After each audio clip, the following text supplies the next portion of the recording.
menjadi PKK, jadi mengembalakan gitu.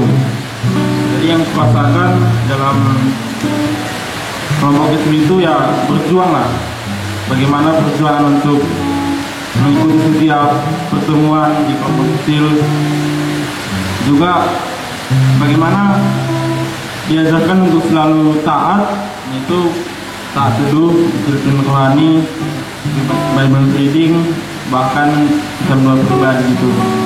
Sebagai pribadi, banyak memang hal tantangan yang perlu dihadapi, akan tetapi tetaplah berserah kepada Tuhan, hanya kepada Dialah kita selalu menjadi berkat. Itu yang saya sampaikan. Terima kasih. Shalom. Terima kasih, silakan duduk. Mari kita beri tepuk tangan sekali lagi. Kecil yang di dalam Kristus, sekarang di dalam Kristus dan secara natural ya. Kalau kalian kan kelompok kecil yang karena di dalam Kristus lah kita bisa mendapat keluarga baru gitu. Nah, hari ini ya bukitnya itu bukit saya orang Sangirta Laut itu ke utara lagi dari orang Palu yang kemarin mengalami gempa, tapi itu biasa juga mengalami gempa gitu ya. Kemudian saya sekarang tidak di Perkantas lagi, tapi saya mengerjakan pelayanan di Perkantas sama-sama kelompok kecil. Tetapi saya lebih fokus sekarang ke UPH. Saya dosen di Fakultas Liberal Arts di UPH, Universitas Pelita Harapan. Ngajar apa? Ya seputar agama, filsafat, etika, dan logika terapan. Itu yang saya ajarkan. Nah, mohon maaf tadi agak terlambat karena pertama hujan, yang kedua saya lagi UTS, anak-anak UTS. Saya kasih waktu cuma 1,5 jam. Ternyata tunggu pak, 5 menit juga gitu ya. Jadi 5 menit saja meleset waktu dari dan juga ada materi yang sangat penting untuk kita pelajari bersama. Yang pertama, next gitu ya. Sebenarnya kita berada di dalam satu generasi baru. Siapa yang di sini lahir di atas tahun 2000?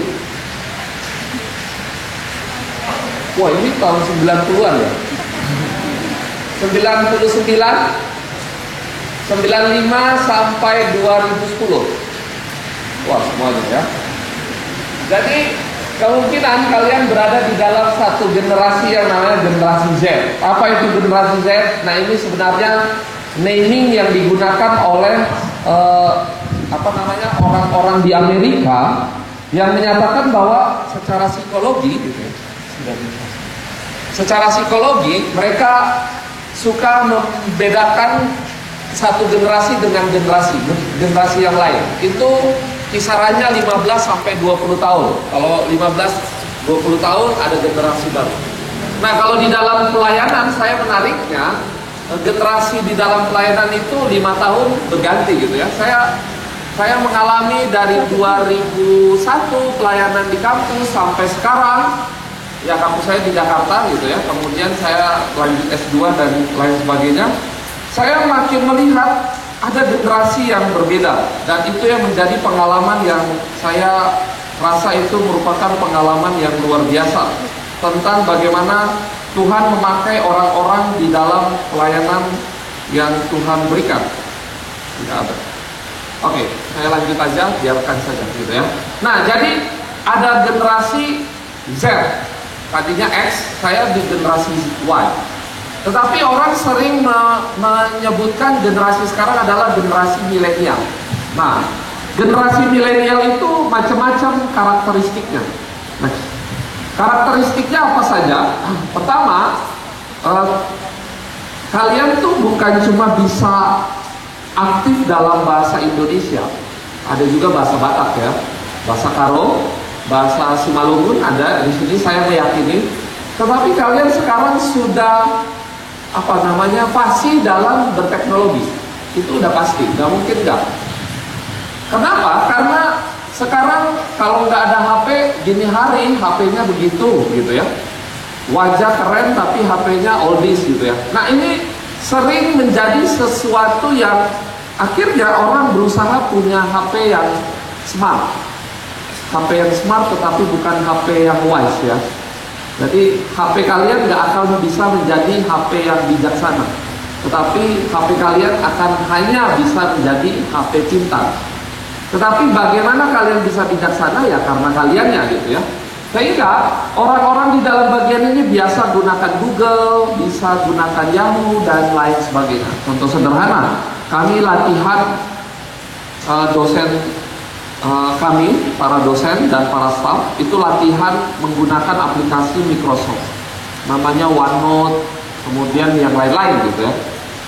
2 hari loh penggunaannya, 2 hari.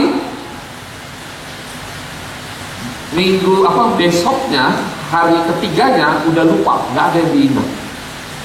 Saya pikir ya itu generasi X dan Y ya begitu gitu ya. Tetapi saya terkejut, saya masuk kelas, saya coba sama anak di kelas saya gunakan OneNote. Saya nggak perlu jelaskan secara detail dan mereka sudah langsung fasih. Buka, selesai. Betul kalian ya. Jadi satu aplikasi di Microsoft saya bisa blended learning. Jadi tugas dari OneNote, materi saya kirim dari OneNote, kemudian modul dari OneNote. Kalau kalian ada pertanyaan pakai OneNote gitu ya. Jadi cuma persoalannya aplikasi ini belum menyenangkan karena masih terlalu lama. Masalah kuota menjadi persoalan di dalam penggunaan aplikasi ini. Persoalan yang kedua adalah sosial. Sosialnya kenapa? Mereka mengalami interaksi yang lebih suka, lebih terbuka, dan lebih dalam di dalam aplikasi media sosial. Interaksi pandang-pandangan gitu ya, lihat mata saya gitu ya, itu agak susah. Dan itu saya terbukti, anak-anak saya ujian oral gitu ya, pas saya lihatin, saya cuma ngeliatin aja gitu ya, langsung hilang semuanya. Bapak jangan lihatin gitulah, hilang saya Pak gitu ya. Itu pikir kenapa ya? Karena tidak terbiasa dengan interaksi secara langsung. Tetapi kalau di dalam tulisan, wah, ide-idenya macam-macam. Pertanyaan-pertanyaannya saya coba pikir melampaui pertanyaan teologi gitu ya. Dan pertanyaan-pertanyaannya sangat bernas gitu ya. Ada mahasiswa bertanya sama kami, Tuhan itu kan maha kuasa. Kenapa dia nggak menciptakan anaknya banyak gitu ya? Pertanyaan teologisnya ngeri ya, gitu ya. Supaya dia makin lebih berkuasa menyelamatkan orang gitu ya. Kenapa dia harus cuma punya anak satu? Kan dia bisa maha kuasa, dia bisa menciptakan segala sesuatunya. Wah, pertanyaan teologisnya agak tricky gitu ya. Tetapi ini menjadi anak-anak itu begitu berani ketika dia texting. Nah, makanya budaya hoax pun berkembang ya karena penyebab itu gitu. Yang ketiga, ekspresif, cenderung toleran dengan perubahan kultur. Makanya sekarang tuh generasi yang namanya disruption. Kalau disruption berubah. Dulu orang pakai taksi telepon atau stop taksi. Saya ingat kali dulu waktu saya SMP SMA suruh cari taksi, lihat-lihat mana taksinya, lampunya nyala atau mati gitu ya. Kalau nyala saya panggil, ayo Pak gitu ya. Ya itulah, anak-anak paling bungsu selalu, ya bukan bungsu, saya bungsu. Saya tinggal di keluarga yang semuanya udah besar, jadi disuruh-suruh gitu. Pak, saya antar. Nah sekarang nggak perlu lagi, karena kita bisa menggunakan aplikasi dan begitu simpel.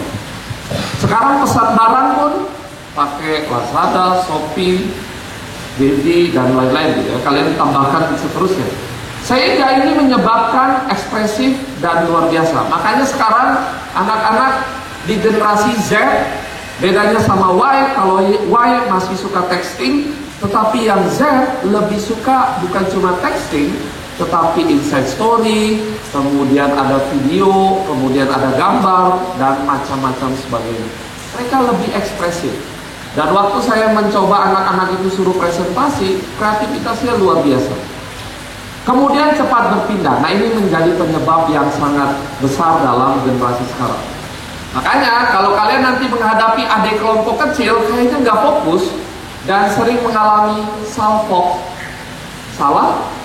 fokus atau gagal fokus ya. Itu penyebab karena generasi ini. Mengapa? Bisa bayangkan, kalian bisa multitasking begitu luar biasa cepat. Dari HP ini kita bisa multitasking. Saya bisa texting, saya bisa baca Alkitab, saya bisa kerjain tugas, saya bisa nonton YouTube, saya bisa main game dalam satu barang ini. Kalau dulu kalian main game pakai catur gitu, kemudian ngerjain tugas tulis tangan. Ada yang masih pakai mesin ketik di sini ya, mesin ketik tuh gitu ya. Nah, kemudian baca harus ada bukunya banyak-banyak. Sekarang semua ensiklopedia ada di barang ini. Makanya anak-anak ini gak mau cepat, pikirannya tuh lama gitu ya, merenung, dia cepat bertindak. Karena apa? Budaya baper itu terjadi, bukan baper ya, baper. Kalau kalian nonton YouTube, kuotanya habis atau sinyalnya jelek, lama kali. Padahal cuma 1-2 detik perbedaannya, tapi orang bosan. Ya, itulah generasi sekarang. Makanya kita berhadapan dengan generasi ini. Next. Sehingga apa yang menjadi kebutuhan mereka di dalam hidup mereka, ada yang menjadi open windows, menjadi sesuatu yang dibutuhkan bukan cuma AKK maupun PKK untuk melayani. Pertama, kebutuhan safe place itu nggak bisa dipungkiri. Karena apa? Tempat yang aman itu dibutuhkan, yaitu apa? Bercerita, berelasi, dan berkolaborasi. Dan itu sangat dibutuhkan oleh anak-anak di generasi Z dan era postmodern. Kenapa? Karena saya ingat kali ada adik kelompok gitu ya, yang di UPH KTP-nya masih Buddha ya. KTP-nya masih Buddha, tetapi dia sudah believer gitu ya, sudah percaya Yesus. Lalu dia sudah saya trial, ayo kamu mimpin PA gitu ya, kelompok PA gitu ya. Waktu dia mimpin PA, waduh dia stresnya luar biasa. Aduh bingung kenapa gitu ya, karena nggak biasa berkomunikasi. Komunikasi adalah sesuatu yang sangat dibutuhkan di generasi zaman ini. Bukan komunikasi hanya teks, tapi komunikasi secara live. Makanya berkomunikasi itu aspek verbal dan non verbal. Kalau di sini ada mahasiswa Fikom gitu ya, Fasilkom dan yang lainnya gitu ya. Dan relasi. Saya baru tahu kalau kalian buka TEDx gitu ya, satu penelitian yang cukup menarik. Dia bilang begini, yang membuat orang bertahan hidup lebih lama adalah karena relasi yang berkualitas. Waktu saya pikir, iya juga ya. Orang bisa panjang hidupnya karena relasi yang berkualitas. Tentu saja, ya bicara tentang iman ya di dalam Tuhan. Tetapi relasi itu mempengaruhi kehidupan seseorang dan berkolaborasi.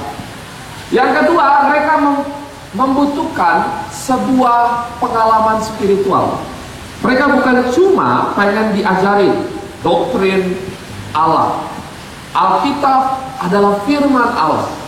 Keselamatan ada jaminan keselamatan. Hidup baru itu nggak bisa cuma ya kita kayak les nanti di kelompok kecil. Tahu ngeles kelompok kecil? Pertanyaan 1, oh ya, pertanyaan 2 ya. Itu jangan sampai kita hanya cuma sampai di dalam kelompok kecil yang hidup di dalam ya cuma menjawab pertanyaan, tetapi kita masuk di dalam mistik. Mistik itu bukan hantu-hantu ya. Jangan pikir mistis itu adalah hantu-hantu. Mistis itu berasal dari bahasa Latin, artinya misteri.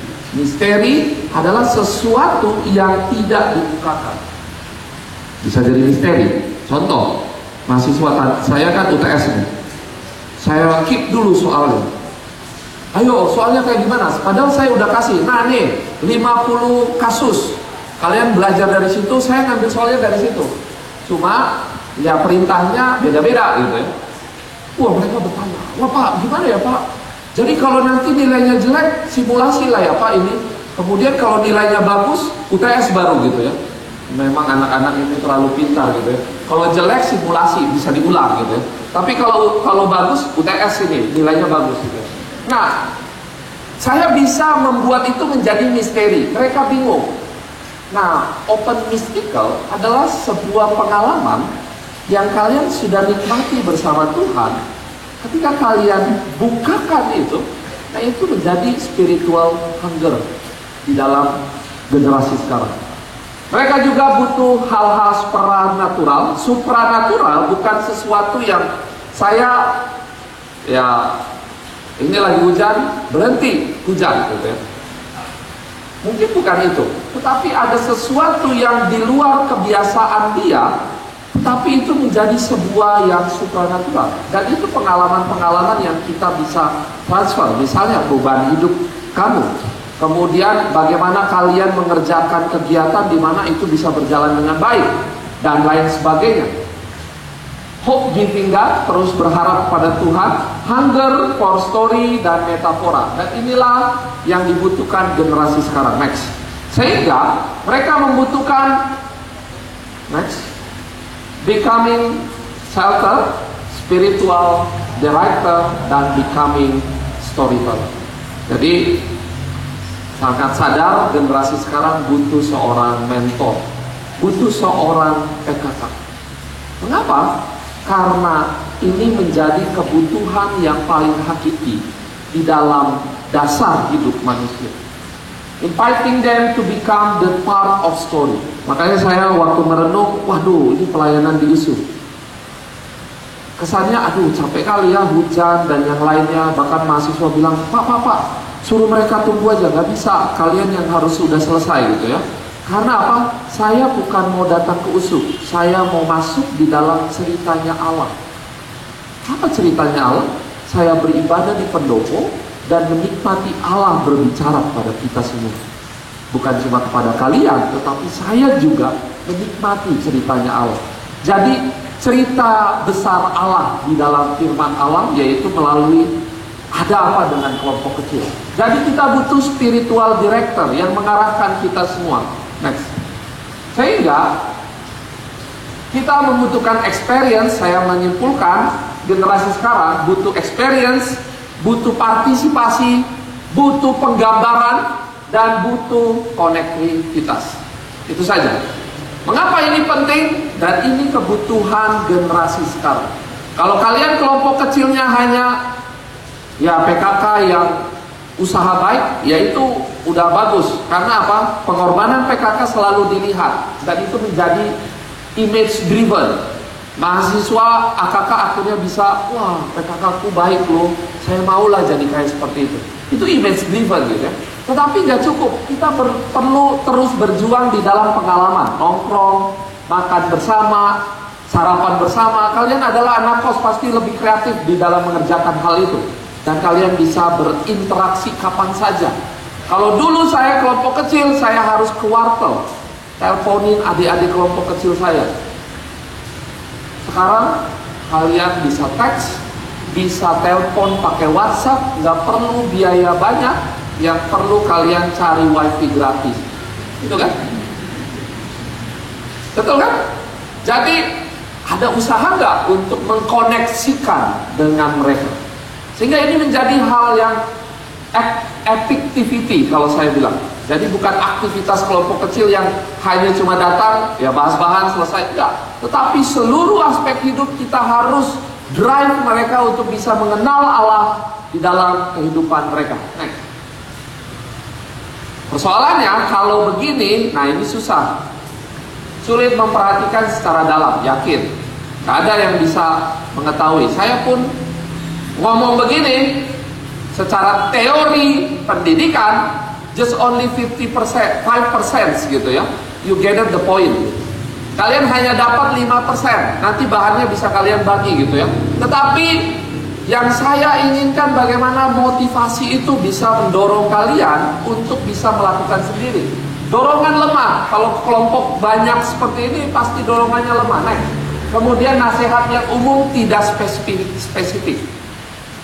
Saya pimpin kelompok dan banyak pemimpin-pemimpinnya, persoalannya macam-macam. PKK aja itu banyak gitu. Makanya kalau di dalam pelayanan tuh kombin tuh jadi gembalanya PKK gitu ya. Supaya apa? Supaya terarah. PKK-nya ini butuh apa di dalam hidupnya? Perhatian kah? Butuh mentor dan lain sebagainya. Next. Sehingga butuh kelompok kecil yang perlu kedalaman perhatian. Makanya penelitian itu bukannya sambil lalu. Penelitian itu ya teliti. Nah, budaya kelompok kecil melatih kalian menjadi researcher. Memberikan perhatian itu adalah bagian dari kalian meneliti adik-adik kalian dengan baik. Makanya kelompok kecil bukan kelompok yang ngumpul-ngumpul saja, tetapi bagaimana kalian mengalami perubahan. Contoh sederhana, tadi pagi saya coba ngetes. Anak saya masih 10 bulan. Kemudian saya mau ngetes anak yang kalau kakaknya sering pegang HP, kalau yang kedua ini mamanya udah langsung stop, nggak boleh pegang HP gitu. Pokoknya sampai 5 tahun usahakan steril dari HP. Nah, saya agak iseng kan gitu. Ini anak ini gimana gitu, nonton film dari HP gitu. Dilihatin terus kan, kok nggak gerak dia gitu ya? Ada apa nih? Kesambet setan atau apa gitu ya? Bingung saya gitu ya. Lalu saya coba pikir, oh ngeri juga ya HP ini. Sama anak bayi, ketika saya matikan dan saya tidak gunakan, dia nangis. Tantrum namanya. Kalau dalam bahasa psikologinya tantrum. Tantrum dia gitu ya. Tapi itu harus diselesaikan emosionalnya. Digendong-gendong, bisa juga dibiarin nanti reda sendiri gitu. Itu emosional intelligence. Makanya kalau anak dilatih seperti itu, nanti kalau gedean gak bakal baper gitu ya. Karena emosinya bisa dikontrol dengan baik. Sehingga saya makin sadar kelompok kecil kita perlu perhatian khusus. Kadang ada adik-adik kelompok kecil kita mengalami tantrum gitu ya. Tantrum maksudnya baper dan yang lainnya gitu ya. Emosi dan yang lain. Tapi kita perlu doakan, kita perlu pelan-pelan sama dia. Karena dia adalah kepemilikan Allah. Dorongan kuat dan bisa bertumbuh. Next. Nasihat yang sesuai pergumulan. Ya, karena kalau kita ngomong di kelompok besar, umum, kelompok kecil. Tapi kalau kelompok kecil itu punya dampak yang sangat-sangat kuat. Next. Ini yang saya sampaikan. Kalau saya cuma ngomong gini, just only 5%. Yakin loh, pulang dari sini yang kalian ingat bukitnya salah aja gitu ya, marga bukitnya salah gitu ya. Tapi sebenarnya harusnya kalau kalian ingin membangun budaya belajar, mulailah dari kelompok kecil. Dan bersyukurnya kelompok-kelompok kecil kalian adalah satu fakultas dan satu jurusan.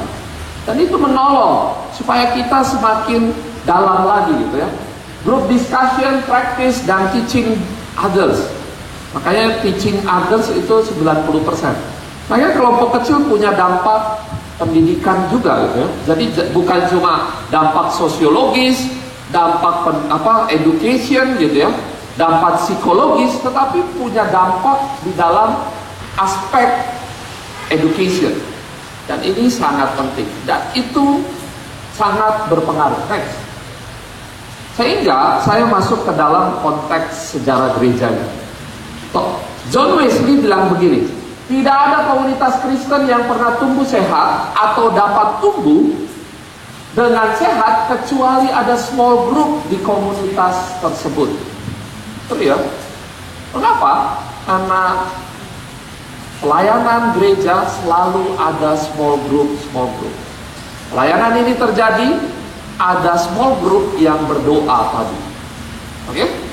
Jadi jangan pernah pikir di dalam kehidupan masa di Indonesia ini tidak ada small group. Ada. Soalannya, small group ini berpusatkan pada Tuhan atau berpusatkan pada diri sendiri. Next. Injil harus dibawa kembali ke tempat di mana orang berada dan tinggal di dalam bentuk yang sederhana melalui yang namanya kelompok kecil. Karena Injil Kerajaan Allah yang dibawa oleh Yesus Kristus melalui apa? Para murid atau kelompok kecil. Ada 3, ada 12, ada 70 dan ada 120. murid Yesus. Tetapi dia tetap mempercayakan pada small group. Mengapa? Dalam teori antropologi, sejarah antropologi gitu ya, yang nulis namanya Arnold Toynbee. Di dalam peradaban-peradaban besar selalu ada namanya creative minority, minoritas yang kreatif.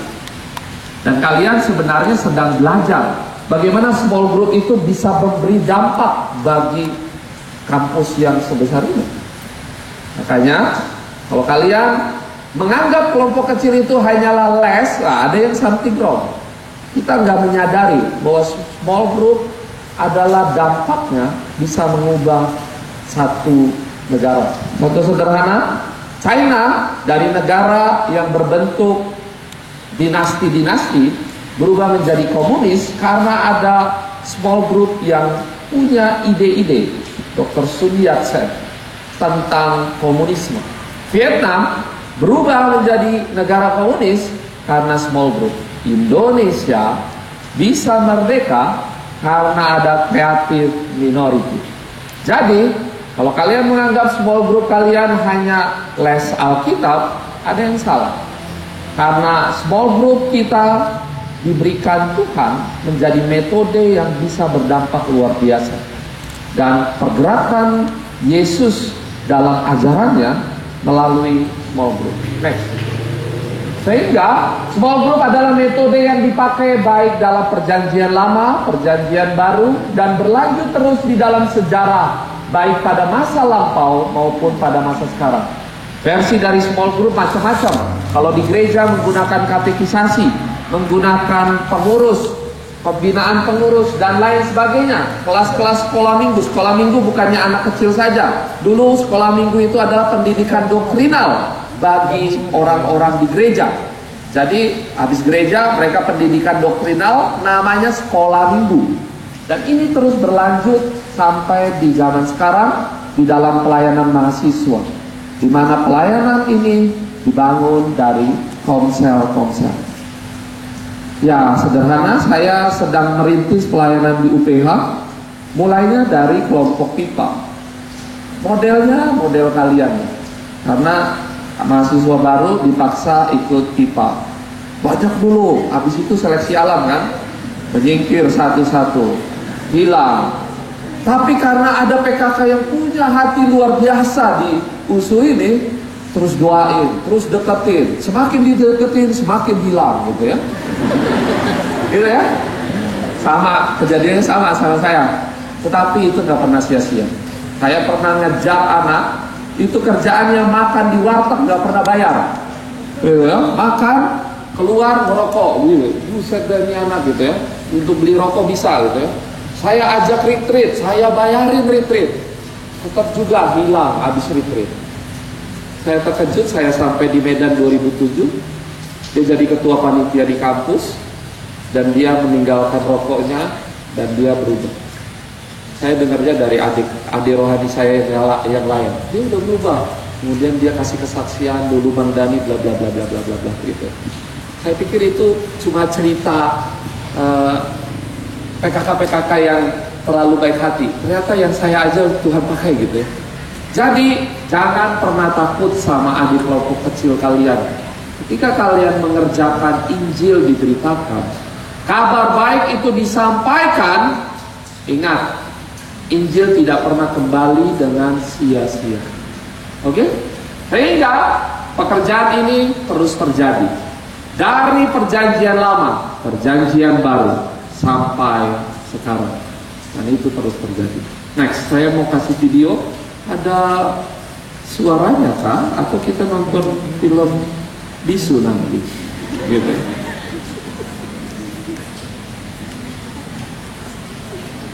Kita? Ya. Gitu. We want to do what Jesus did. So we also do big things like weekend services, kids club, community groups, and go trips. Jesus wanted people to know him and do the things he did, but he knew you could only learn so much standing in a crowd. So he also spent time with smaller groups of people, training them to be like him. He invested his life in making people who look like could actually do what he did.